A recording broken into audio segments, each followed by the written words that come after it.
Hi, everyone. I'm Nancy. Life was perfect, or so I thought. As a criminal psychology professor at Berkeley, I spent my days teaching students about the dark side of human nature. Ironic, isn't it? I never saw the darkness lurking within my own family until it was almost too late. Professor Anderson, your lecture on digital deception was fascinating. My students often lingered after class. But today my mind was elsewhere. Wedding preparations were in full swing, and my fiancé Victor was on his way to pick me up for venue hunting. Thanks, everyone. Remember, people's true colors often hide behind the prettiest filters. If only I had paid more attention to my own advice. Victor's sleek Tesla pulled up outside the lecture hall. He stepped out, his smile still making my heart skip even after 2 years together. Ready to find our perfect spot, future Mrs. Mitchell? Victor could have afforded any venue with his success as a tech entrepreneur, but we wanted something meaningful. You've hit the jackpot with this one, my sister Lisa gushed as we toured the fourth venue. Her tone dripped with sugary charm. Paul never put this much effort into our wedding, she added with a pointed glance at her husband, who was glued to his phone. The botanical gardens are perfect, I exclaimed. Victor, imagine exchanging vows under that gorgeous arch. Whatever makes you happy, babe, Victor said, squeezing my hand. Lisa's eyes narrowed, though her smile remained intact. Later, at my dress fitting, Lisa insisted on documenting every moment. Your Instagram followers will die over this, she said, snapping photos as I tried on my dream dress. She had volunteered to handle my wedding social media, though I barely used it myself. Isn't this neckline a bit much for a professor? She asked, snapping another picture. I mean, you want your students to focus on your lectures, right? The dress is perfect, Mom defended me. But Lisa wasn't done. Remember my wedding, Mom? My dress was featured in that bridal magazine. She sighed dramatically. Of course, Nancy's will probably get more attention since Victor's family is so connected. At the cake tasting, Lisa kept disappearing with her phone. Just posting updates, she chirped. But through a reflection, I saw her hunched over my purse while Victor and I sampled flavors. Everything okay? Victor whispered, noticing my distraction. She's just excited, I replied, brushing off my unease. Funny how a psychology professor can be so blind when it comes to family. The red flags kept coming. During our engagement photo shoot, Lisa positioned herself as the unofficial second photographer. Let me get some behind-the-scenes content, she said. But she spent more time sneaking glances at my phone than snapping pictures. The final straw came at my bridal shower. Lisa offered to document everything and borrowed my phone to show off my Pinterest board. Through the French doors, I saw her frantically typing, her face lit by my screen. She's really into this wedding, my friend Emma commented. Yeah, I replied, my smile faltering as I watched Lisa's reflection. If only I'd known how into it she truly was. The morning of my wedding dawned bright and beautiful. Sunlight streamed through the resort's penthouse as my makeup artist worked her magic. Everything was perfect, my dream dress, an oceanfront venue, and Victor waiting downstairs. You the most beautiful bride, Lisa gushed, hovering with her phone. Let me capture every moment for your wedding video. My parents beamed from the corner. Both our girls had stunning weddings, Mom said. But this one's definitely more extravagant, Lisa added, her voice tinged with that familiar edge. The ceremony began like a fairy tale. 300 guests filled the oceanfront garden. Victor's eyes glistened as I walked down the aisle. Stop, Lisa's voice shattered the moment. She rushed forward, phone in hand, her face contorted with feigned distress. I'm sorry, but I can't let this happen. The giant screens meant for our wedding video flickered to life. Messages appeared, texts, photos, and timestamps that painted a sordid picture of an affair between Paul and me. Gasps echoed through the crowd. Victor's grip on my hands tightened. Nancy, he whispered, his voice steady. Look at me. Did you do this? No, Victor. I swear I didn't. I believe you. He turned to Lisa, his tone sharp. You've got some explaining to do. Lisa faltered. But the messages, the timestamps. Victor pulled out his phone. Are as fake as your concern.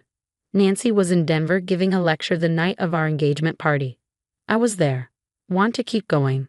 The color drained from Lisa's face as her perfect plan unraveled. She hadn't counted on Victor's trust. Doubt about his family's influence on my parents' shame. That's what Lisa had banked on.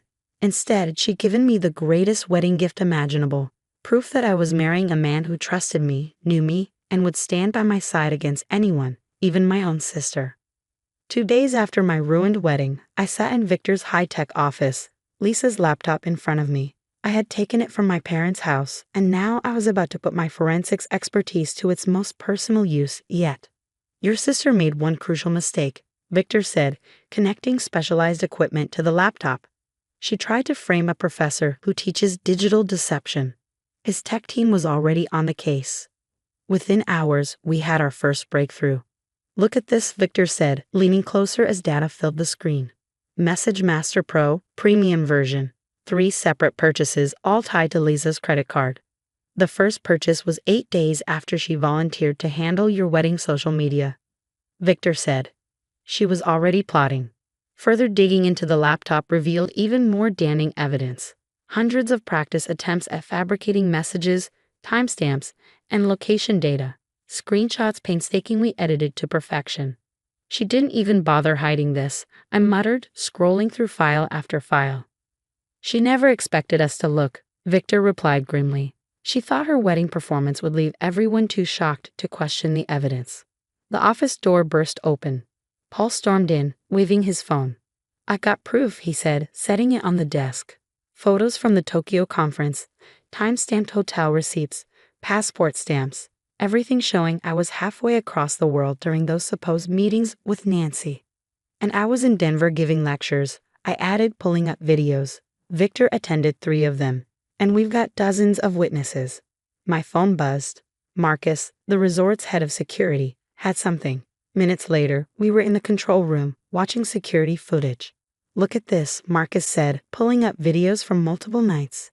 Lisa appeared on screen, sneaking into the business center after hours, testing different phones, taking staged photos, practicing shots. The evidence piled up, fake coffee shop receipts, doctored security footage, and then Victor's tech team cracked an encrypted folder on Lisa's laptop labeled Operation Wedding Crash. Inside was Lisa's detailed playbook, a step-by-step guide to sabotaging my wedding. Family dynamics carefully analyzed, reactions predicted, the timing of her interruption choreographed for maximum impact. This isn't just jealousy, Paul whispered, staring at the files. This is pathological. This is someone who's been planning my downfall since the moment Victor proposed, I said, my voice tight. Victor's phone buzzed. Breaking news. Lisa's throwing a party tomorrow night, he said. Chandler Hotel. She's invited half the city's elite to celebrate saving the family from scandal. She's even planning a full multimedia presentation. I stared at the mountain of evidence on the table, then at Victor. Slowly, a smile crept across my face. The Chandler has state-of-the-art projection systems, doesn't it? The best in the city, Victor confirmed, catching on. Lisa wants to give a presentation, I said, gathering the drives. Let's give her an audience she'll never forget. Paul checked his phone. She just texted me, asking me to testify about how Nancy tricked me. Perfect. I closed Lisa's laptop. She'll get her dramatic moment, just not the one she planned. Tomorrow night, my sister would learn a hard lesson. Never try to frame someone who literally wrote the textbook on exposing digital deception. With the truth loaded, backed up, and ready to deploy, I turned to Victor. Ready to crash Lisa's party? He asked, sliding the final drive into place. More than ready. It's time to teach her that some lessons come with receipts and consequences. The truth was set to blow up her lies, and I couldn't wait for tomorrow. The atmosphere in the ballroom at the Chandler Hotel buzzed with anticipation. Lisa stood at the center, addressing the city's elite with a champagne flute in hand. Tonight, we gathered to discuss a painful but necessary intervention. She began, her voice oozing false sincerity. Sometimes protecting family honor requires difficult choices. Behind her, the massive screens teased blurred snippets of so-called evidence designed to ruin me once and for all. Guests mingled around champagne fountains, oblivious to what was about to unfold. Speaking of choices, I called out, striding in with Victor at my side. Let's discuss some of yours, sister. Lisa froze, her champagne glass halfway to her lips. This is a private event, she snapped, regaining her composure. Perfect. I replied, gesturing to the security guards now sealing the exits. More witnesses. Victor stepped forward, easily accessing the presentation system. The screens flickered, and Lisa's credit card statements appeared for everyone to see. Message Master Pro, premium version. Purchased exactly 8 days after she volunteered to handle my wedding social media. Interesting timing, wouldn't you agree? Victor said, his voice calm but cutting. That's not. Lisa lunged for the controls, but security restrained her as more evidence appeared. The ballroom fell silent as security footage of Lisa's late-night plotting sessions played on the massive screens, followed by her meticulously detailed planning documents. Timestamps revealed Paul was in Tokyo during the supposed rendezvous she fabricated. Oh, and everyone should see this. I advanced the presentation to a document labeled Operation Wedding Crash. The audience gasped as Lisa's step-by-step playbook filled the screens, analyzing family dynamics, predicting reactions, even practicing her devastated expressions in the mirror. "You're manipulating everything." Lisa screamed, her voice cracking as she struggled against security. "Like these manipulated messages," Victor countered, displaying edit logs from the app she used to forge conversations. "Or these doctored photos?" The software's editing history filled the screens, exposing her practice attempts. Paul stood slowly, his face pale but resolute. "I want a divorce, Lisa. This is sick." Our parents, who had been proudly seated at her table moments earlier, now stared at their eldest daughter in horror. "All this," Dad said, his voice trembling, "because your sister was happy." Lisa's polished mask finally shattered. "She gets everything," she shrieked. "The perfect career, the wealthy fiancé, the dream wedding. I just wanted—" Her voice faltered as tears streamed down her face. "To destroy my happiness because you couldn't stand it." I finished coldly. "How's that working out for you?" Lisa lunged at me, mascara streaking down her face, but security intercepted her. Around the room, society friends turned their backs, some discreetly recording her meltdown. Lisa's carefully constructed social world crumbled in real time. 3 weeks later, Victor and I stood beneath the arch at our original venue, an intimate botanical garden overlooking the ocean. This time, our wedding was small, attended only by those who truly mattered. "Think she's watching?" I whispered as Victor and I exchanged vows. "Security spotted her car," he murmured back, "but she can't touch this moment." Lisa's life had collapsed spectacularly. Paul filed for divorce, citing her erratic behavior and criminal deception.